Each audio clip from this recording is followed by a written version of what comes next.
بحب اسمع لحضرتك جدا وغيرت فيا حاجات كتير للأحسن، بس احيانا بحس ان حضرتك عشان بتحب تسهل على الناس وما يكونش الدين عبء، فبيكون في تيسير زائد لدرجة ان الناس ممكن تتراخى في انها تشتغل على علاقتها بربنا. ممكن توضح لي النقطة دي؟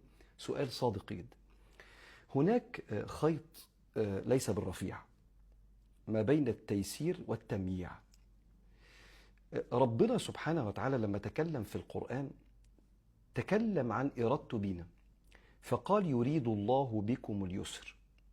فأنا لو يسرت عليك بما لا يخالف شريعة ربنا يبقى أنا بتبع صفات ربنا وبتبع المنهج الرباني. ويقول ربنا في القرآن والله يريد أن يتوب عليكم ويريد الذين يتبعون الشهوات أن تميلوا ميلا عظيما، يريد الله أن يخفف عنكم وخلق الإنسان ضعيفا. ولما سيدنا معاذ بن جبل وأحد الصحابة هفتكر اسمه دلوقتي، النبي بعتهم لليمن عشان يدعو الناس إلى الله، فقالوا له وصينا يا رسول الله، فقال يسرا ولا تعسرا، بشرا ولا تنفرا. فالتيسير على الخلق هو سنة النبي عليه الصلاة والسلام، بل منهج الله في القرآن، منهج القرآن. والفارق ما بين التيسير والتمييع هو الالتزام بأقوال العلماء. يعني النهاردة لما يكون في أكتر من رأي في المسألة فانقل لك الآراء دي بما فيها الآراء الأكثر تيسيرا، لكنها آراء أئمة معتبرين من الأئمة الأربعة مثلا ومعمول بها في الأمة. هنا أنا بيسر عليك، مش بميع الدين أو بسهل عليك بطريقة تخرجك عن سنة النبي صلى الله عليه وسلم. زائد أن سيدنا النبي عليه الصلاة والسلام لما وصفوه قيل ما خير رسول الله صلى الله عليه وسلم بين أمرين إلا اختار أيسرهما ما لم يكن فيه إثم أو قطيعة رحم.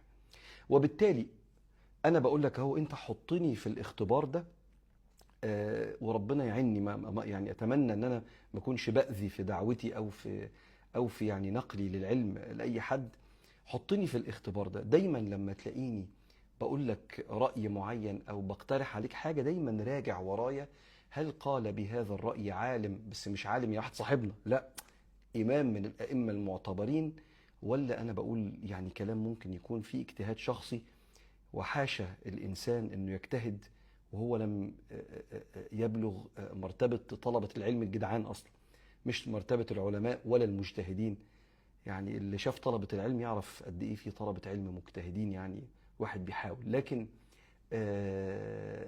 لكن بقى هقول لك على حاجة بيني وبينكم. يعني بعض أصدقائنا الطيبين بيحب يعني ينخور كده وإيه، ويصف أخوكم الفقير ببعض الصفات اللي يعني يا ربنا يصلح الحال ويهدي جميع الناس. يعني فيقول لك ده بيميع ولا وانا اقول لك على حاجه، انت دايما لما تسمع الكلام ده دور ورايا كده، يمكن يعني تنصحني وانصحك. لكن غالبا يعني ان شاء الله اتمنى اكون بنقل لك شرع ربنا بما قاله العلماء، متسقين مع سنة رسول الله صلى الله عليه وسلم.